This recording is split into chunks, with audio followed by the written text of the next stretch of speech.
আসলে আমাদের মূল সমস্যা আমরা যারা মুসলমান ইসলাম সম্পর্কে বুঝি না। আমরা যারা মুসলমান ইসলামকে পছন্দ করি না। আমরা যারা মুসলমান ইসলামকে ভয় পাই। ইসলামী ফোবিয়া আমাদের মধ্যে ঢুকছে, আসলে ঢুকানো হয়েছে। ইসলাম মানে আতঙ্ক, ইসলাম মানে পাহাড়ের মতো বোঝা, ইসলাম মানে ভারী, ইসলাম হইলে এটা হবে না সেইটা হবে না, এরকম বিভিন্ন ধারণা আমাদের মাথার মধ্যে ঘুরঘুর করছে। অথচ ইসলাম সহজ, ইসলাম ভালো, ইসলাম সুন্দর, ইসলামী মুক্তি, ইসলামী জান্নাতের পথ, জাহান্নাম থেকে নাজাত। ইসলামী দুনিয়াতেই ভালো, আখেরাতেও ভালো, এর নাম ইসলাম। ইসলামের মধ্যে সাম্যতা, মানবিক মর্যাদা, সামাজিক ন্যায় বিচার। ইসলাম যদি প্রতিষ্ঠিত হয়, জুলুম অত্যাচার অবিচার থাকবে না। ইসলাম যদি প্রতিষ্ঠিত হয়, ফায়দাটা কি? খাবো সবাই একত্রিত হয়ে খাবো, ক্ষুধার্ত থাকবো সবাই একত্রিত হয়ে ক্ষুধার্ত থাকবো, হাসবো সবাই একই সাথে হাসবো, কাঁদবো সবাই একই সাথে কাঁদবো। অর্থাৎ ইসলাম সবার জন্য, সমষ্টিগত মানুষের জন্য। আমাদেরকে আল্লাহ পাক বের করেছেন উখরিজাত লিন-নাস, মানুষের কল্যাণের জন্য আমরা বের হয়েছি। মানুষ বলতে মুসলমানও মানুষ, খ্রিস্টান, বৌদ্ধ, হিন্দু, যত ধরনের মানুষ আছে, প্রত্যেকটা মানুষের কল্যাণের জন্য ইসলাম। আমাদেরকে শুধু উখরিজাত লিল মুসলিমের জন্য বের করা হয়নি, শুধু মুমিনদের জন্য, শুধু মুসলমানদের জন্য না, উখরিজাত লিন-নাস, আমাদেরকে বের করা হয়েছে গোটা মানব জাতির কল্যাণের জন্য। প্রিয় ভাইয়েরা আমার, এখানে যারা আছি, এখানে উপস্থিত যে লোকগুলি আছি, সবাই তো মনে হয় মুসলমান। যাই হোক, আমার মনে হয় সবাই মুসলমান। দুই একজন হয়তো বিজাতি থাকতে পারে, সেটা ভিন্ন কথা। অধিকাংশ মুসলমান। অথচ 92% মুসলমানদের দেশে আইন চলতেছে কাদের? খ্রিস্টানদের। আইন চলতেছে কাদের? ইহুদিদের। আইন চলতেছে কাদের? নাস্তিকদের। আইন চলতেছে কাদের? বেঈমানদের। আমরা মুসলমানরা কি দাবি করি? আমরা দাবি করি গণতন্ত্রবাদকে প্রতিষ্ঠিত করতে হবে। অথচ মুসলমান জানেই না গণতন্ত্রটা কি। ডেমোক্রেসি একটা গ্রিক শব্দ। ডেমো মানে জনগণ, কৃষি মানে আইন। তো অর্থ কি দাঁড়ালো? জনগণের আইন। বলেন, জনগণের আইন প্রতিষ্ঠিত করার জন্য আমি জীবন দিচ্ছি, আমি রক্ত দিচ্ছি, আমি শ্রম দিচ্ছি, আমি ঘাম ঝরাচ্ছি। অথচ আইন হওয়া উচিত ছিল কার? আল্লাহ, আল্লাহ রসুলের। অথচ আমি মুসলমান, দাবি করি আমি মুসলমান, আল্লাহ রসুলের আইনকে বাদ দিয়ে আমি গণতন্ত্র নিয়ে ব্যস্ত হয়ে গেছি। আমি মুসলমান, আমি সেকুলারিজম বুঝেন? সেকুলারিজম অর্থ হলো, তর্জমা করে এর বাংলা অর্থ করে ধর্ম নিরপেক্ষতাবাদ। আসলে না, সেকুলারিজমের অর্থ হলো ধর্মহীনতা। যেখানে ধর্ম আছে সেখানে সেকুলার নাই, যেখানে সেকুলার আছে সেখানে ধর্ম নেই। কথাটা বুঝাতে পারিনি। ধরে নেন, আপনি আমাকে আমার বাবা সম্পর্কে প্রশ্ন করছেন, ইনি কে? আমি কি বলবো? আমার বাবা। যদি বলি আমি নিরপেক্ষ বাবার ব্যাপারে, তাহলে আমি সুসন্তান না? কথা বলেন না কেন? বুঝাতে পারিনি। আচ্ছা বলেন তো, আপনার জমি জরিপ করার জন্য আসছে, সেটেলমেন্ট অফিস থেকে আপনার জমি জরিপ করার জন্য আসছে, আপনি কি বলবেন? আমি জমির ব্যাপারে নিরপেক্ষ না আমি জমির পক্ষ? যদি বলেন নিরপেক্ষ, থাকবে জমি? আরে এটা তো আমার জমি, এটা আমার পক্ষে, এটা আমি এটার পক্ষে, আমি আমার বাবার পক্ষে। আমার বাবার ব্যাপারে নিরপেক্ষ থাকি কিভাবে? আমি আমার মায়ের ব্যাপারে নিরপেক্ষ থাকি কেমনে? এটা তো আমার সন্তান, আমি কিভাবে বলবো যে এটা আমি নিরপেক্ষ ভাই, আমার কি আমার না? এটা কি বোকা টোকা নাকি? হ্যাঁ, হিন্দু ধর্মের পক্ষে, খ্রিস্টান ধর্মের পক্ষে, মুসলমান বলেন মুসলমান ধর্মের কোন ধার্মিক নিরপেক্ষ না। প্রত্যেকটা ধার্মিক তার ধর্মের পক্ষে, প্রত্যেকটা ধার্মিক তার ধর্মের পক্ষে। এর জন্য কোন ধার্মিক নিরপেক্ষ না। যে নিরপেক্ষ সে ধার্মিক না। কোন ধার্মিক নিরপেক্ষ না, যে নিরপেক্ষ, আমার কথা অনুযায়ী বলেন, কোন ধার্মিক নিরপেক্ষ না, যে নিরপেক্ষ সে ধার্মিক না। একমাত্র সেকুলার কারা? নাস্তিকরা। যারা ধর্মহীনতা, ধর্ম নাই, তারাই সেকুলার। অথচ আমাদের মুসলমান সন্তান বলছে আমি সেকুলার, আমি সেকুলার, আমি ধর্মনিরপেক্ষ। আজীব মানুষ। আমি আমার মুসলমানদের টেনশনে নিজেই অনেক সময় ঘুমাতে পারি না, যে মুসলমান নিজেরা বুঝেই না কি করতেছে। মুসলমান কমিউনিস্ট, সমাজতন্ত্রবাদ। সমাজতন্ত্রবাদটা কি? যেখানে স্রষ্টাকে অস্বীকার করা হয়েছে। আমি স্রষ্টা মানি না, তারা হলো কমিউনিস্ট। এটা মাউসুতুন কালমার্সের থিওরি। যেখানে স্রষ্টা আছে সেখানে কমিউনিস্ট নেই, যেখানে কমিউনিস্ট আছে সেখানে স্রষ্টা নেই। অথচ আমাদের মুসলমান সন্তানরা তারা কমিউনিস্ট করে। আমি আশ্চর্য হয়ে যাই। সবচেয়ে আমি বেশি আশ্চর্য হই যে গরিবদের প্রতি। গরিবদেরকে দেখলে আমার বেশি আশ্চর্য লাগে। ইসলাম আসছে গরিবের জন্য। আমার নবী গরিবও ছিলেন। কি কথা বলি না? আমার নবী গরিবও ছিলেন, আমার নবী এতিমও ছিলেন। ইসলামের গোটা অর্থনীতি গরিবদের জন্য, অথচ কপাল পোড়া গরিবরা ইসলামকে পছন্দ করে না। সমস্যা। আমি বারবার একটা উদাহরণ দেই, ধরে নেন আপনি আজকে একজন রিক্সাওয়ালা, ঠেলাওয়ালা, কৃষি মজদুর, ব্যাংকে যাবেন, ম্যানেজার সাহেব আমাকে 10 লক্ষ টাকা লোন দেন। ম্যানেজার সাহেব কি বলবে? মর্গেজ দেন। আপনি বলবেন আমি তো গরিব মানুষ, মর্গেজ পাবো কোথায়? ব্যাংকওয়ালা কি বলবে? ব্যাংক গরিবদের জন্য না, ব্যাংক কাদের জন্য? তাহলে ব্যাংক কাদেরকে ধনী বানায়? যাদের আছে, যাদের নাই কিচ্ছু না। বর্তমান পুঁজিবাদী অর্থনীতি যাদের আছে তাদেরকে দেয়, যাদের নাই তাদেরকে কিছুই দেয় না।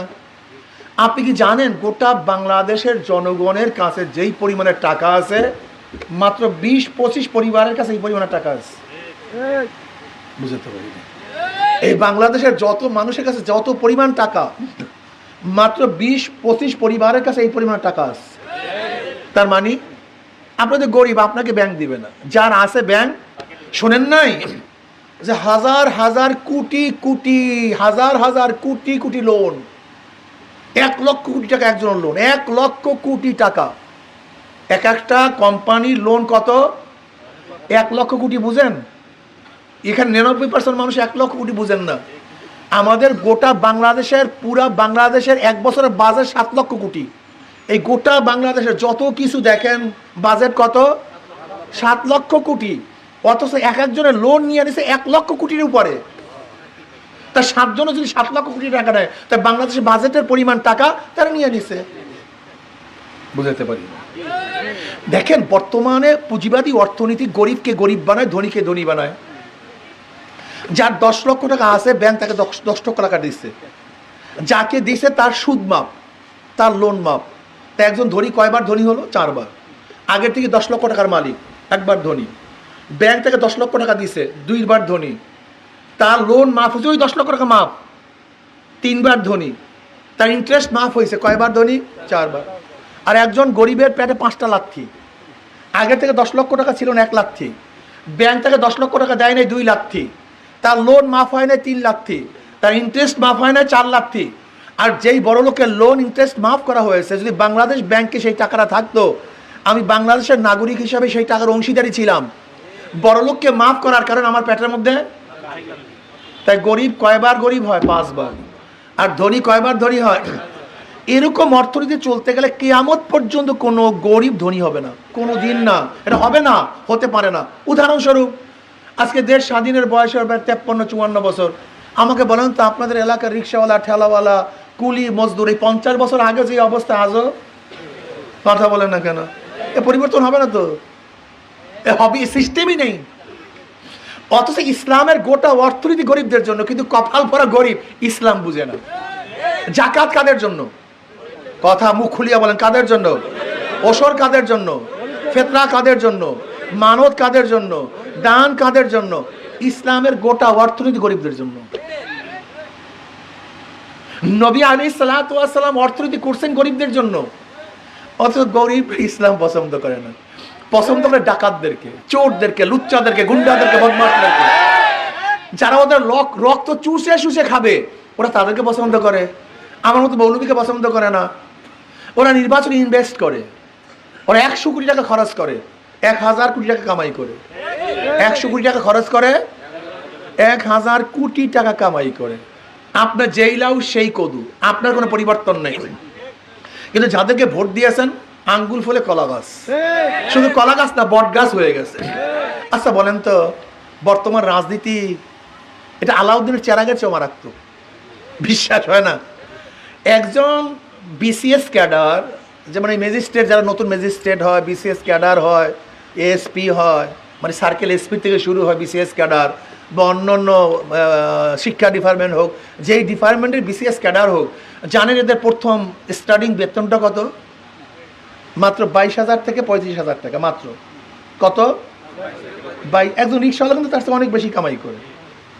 এদের বেতন 22,000 থেকে, একজন ডিসির বেতন কত জানো? 70-80,000, 60-70-80,000 একজন ডিসির বেতন। একজন এসপির বেতন এই ধরনের 60-70-80,000 টাকা। আচ্ছা বলেন তো, 60-70-80 বা 90 বা 1 লক্ষ টাকায় ধরেন বেতন পেয়ে ঢাকায় গুলশানে কিয়ামতের আগ পর্যন্ত বাড়ি কেনা সম্ভব? হ্যাঁ, টেবিলের তলের কামাই সেটা পরের কথা, কোনোদিন সম্ভব না। অথচ দেখা যায় একজন রাজনীতিবিদের ওয়ার্ড যদি সভাপতি হয়, ওয়ার্ডের সভাপতি, পরের দিন গুলশানে বাড়ি, পাঁচরও গাড়ি, তার মানে রাজনীতি হয়েছিল মানুষের সেবার জন্য, গুন্ডামি বদমাশের জন্য না। রাজনীতির সূচনা জানেন? রাজনীতি কেন? রাজনীতিটা হলো এই স্টেটটা কি, রাষ্ট্র কি, রাষ্ট্র সম্পর্কে আমরা অনেকেই বুঝি না। ধরে নেন আপনাদের এলাকার চেয়ারম্যান সাহেব বা এখানের বড় লোক বা গুন্ডা একজন নিরীহ মানুষের 5 কাঠা জমি ছিল, সেটা দখল করছে। আচ্ছা বলেন তো, ওই নিরীহ মানুষটা কি তার সাথে মোকাবিলা করতে পারবে? প্রতিবাদ করতে পারবে? রাষ্ট্রের কাজটা কি? রাষ্ট্র বলছে তোমার কোনো টেনশন নাই, আমি তোমার পাশে আছি। ওই গরিব মেহনতি মানুষের কাছে থাকবে কে? রাষ্ট্র। এর নাম রাষ্ট্র। আমি ক্ষুধার্ত, আমার কামাই করার যোগ্যতা নাই, রাষ্ট্র বলছে কোনো টেনশন নাই, আমি তোমার পাশে আছি। আমি বস্ত্রহীন, আমার জামা নাই, রাষ্ট্র বলছে কোনো টেনশন নাই, আমি তোমার পাশে আছি। একজন বিধবা, খাদ্য নাই, রাষ্ট্র কি বলবে? আমি তোমার পাশে আসি, কোনো টেনশন নেই। রাষ্ট্র বুঝেন? একজন গরিব, জেহেনি, মেধাবী একটা সন্তান পয়সার অভাবে পড়াশোনা করতে পারে না, রাষ্ট্র কি বলবে? বলেন বলেন, রাষ্ট্র কি বলবে? তোমার কোনো টেনশন নাই, আমি তোমার পাশে, এর নাম রাষ্ট্র। একজনের উপরে জুলুম করা হচ্ছে, রাষ্ট্র তার পাশে দাঁড়াবে। অথচ এখন রাজনীতি জুলুমের জন্য, মাজলুমের কাছেও ধারে কাছেও যায় না। রাষ্ট্র ছিল মাজলুমের পক্ষে, জালেমের বিপক্ষে, এখন রাষ্ট্র হয়ে গেছে কি? জালেম, জালেমের পক্ষে, মাজলুমের বিপক্ষে। এখন রাষ্ট্র কি করে? রাষ্ট্র আমার পকেটে ইয়াবা ঢুকায় দিয়ে আমাকে কেস দেয়। অথচ রাষ্ট্র কি ছিল? যদি কারোর পকেটে ইয়াবা ঢুকায়, রাষ্ট্র তার বিচার করবে। অথচ এখন পুলিশ রাষ্ট্রীয় সম্পদ, পুলিশ কিসের সম্পদ? এদের কাজটা কি ছিল? আপনাদের ঘরে ঘরে ঘরে ঘরে চৌকিদারি করা। আপনারা রাষ্ট্রের নাগরিক ঘুমাবেন, রাষ্ট্রের চৌকিদাররা আপনাকে পাহারা দিবে, এর নাম রাষ্ট্র নাকি? ভুল বললাম? পুলিশের কাজটা কি? এই যে দেখেন টহল দেয়, কাদের হেফাজতের জন্য? জোরে বলেন। এইটাই তাদের কাজ, এইটাই তাদের কাজ ছিল যে আপনারা নাকে তোল দিয়া ঘুমাবেন, নাক টানিয়া, আর রাষ্ট্র আপনাকে পাহারা দিবে, এইটাই রাষ্ট্রের কাজ। অথচ রাষ্ট্র কি হয়ে গেছে? আমি ঘুমাই, আমার বাড়ির ফাঁকের মধ্যে অস্ত্র রেখা আমাকে কেস দেয়। এটা রাষ্ট্রের কাজ না, এটা তো রাষ্ট্র না। আপনার রাষ্ট্রের অর্থই জানেন না, রাষ্ট্র কি জিনিস। রাষ্ট্র ছিল আপনার পক্ষে থাকবে, অথচ রাষ্ট্র আপনার বিপক্ষে চলে গেছে এই শয়তানি রাজনীতির কারণে, এই দুর্বৃত্তায়ন করার কারণে, এই জিজ্ঞাসার রাজনীতি করার কারণে, এই ধ্বংসযোগ্য রাজনীতি করার কারণে। আমি ক্ষমতায় থাকার জন্য যা ইচ্ছা তাই করি। কেন আমি ক্ষমতায় থাকার জন্য চেষ্টা করব? আমি কেন ক্ষমতায় থাকার জন্য চেষ্টা করব? এখানে আমার লাভটা কি? ওমর ইবনে খাত্তাব রাদিয়াল্লাহু তাআলা আনহু যখন অসুস্থ, সবাই পরামর্শ দিছে আপনি আপনার ছেলেকে প্রধানমন্ত্রী বানায়া যান, প্রেসিডেন্ট বানায়া যান, খলিফা বানায়া যান। তিনি কি বললেন? যেই বোঝা আমি বহন করছি, এই বোঝা আমার সন্তানের মাথায় আমি দেব না, আমি একাই বহন করছি, আমার কোনো আত্মীয় স্বজনকে এই বোঝা বহন করতে দেব না। তারা ক্ষমতাটাকে বোঝা মনে করতেন, আর আমরা ক্ষমতাকে সুখ সুখ মনে করি। ক্ষমতা তো সহজ না। কুল্লুকুম রায়িন ওয়া কুল্লুকুম মাসউলুন আন রাইয়াতিহি, প্রশ্ন করা হবে তোমাকে, তুমি কি করছো। ওমর ইবনে খাত্তাব কি বলেছেন? আমার খেলাফতের আমলে যদি ফোরাতের কুলে একটা কুকুর না খেয়ে মারা যায়, আমি ওমরকে জবাব দিতে হবে। আপনি চিন্তা করতে পারছেন না, কুকুরের চিন্তা রাষ্ট্রের প্রধানের থাকবে, একটা উটের চিন্তা রাষ্ট্রের প্রধানের থাকবে। আশরাফুল মখলুকাত বাদ, এই মানব সন্তান তো বাদ।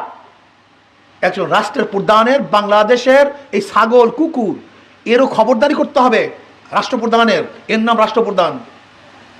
অথচ আমরা রাষ্ট্রপ্রধান জালেম হয়, জুলুমবাজ হয়, অত্যাচারী হয়, খুনি হয়, মাস্তান হয়, এর নাম রাষ্ট্র না। আসুন না একটা বার ইসলামকে পরীক্ষা করুন। ওদেরকে বারবার পরীক্ষা করেছেন, বারবার, ওরা বারবার ফেল করছে।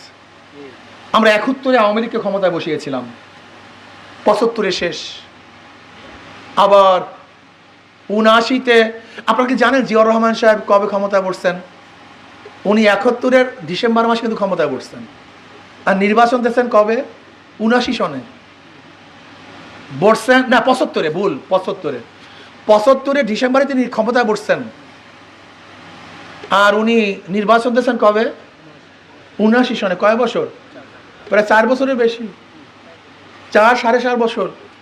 কই তখন তো কেউ বললেন না অবৈধ সংসদ, অবৈধ ক্ষমতা?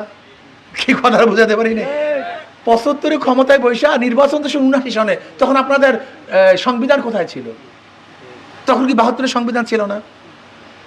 আমাদের দেশের রাজনীতিবিদদের তর্ক বিতর্ক দেখলে আমি আশ্চর্য হয়ে যাই। সংবিধান তো রচিত হয়েছে ৭২-এ, জিয়াউর রহমান সাহেব ক্ষমতায় বসেন ৭৫-এ, শেখ সাহেব মারা যাওয়ার পরে। তিনি নির্বাচন দিয়েছেন ৭৯ সনে, প্রায় 4.5 বছর পরে। এখন আমি প্রশ্ন করতে চাই, তখন সংবিধান কোথায় ছিল? আজকে সংবিধান নিয়ে মাতামাতি করেন। সংবিধান তো আপনারাই লঙ্ঘন করেছেন।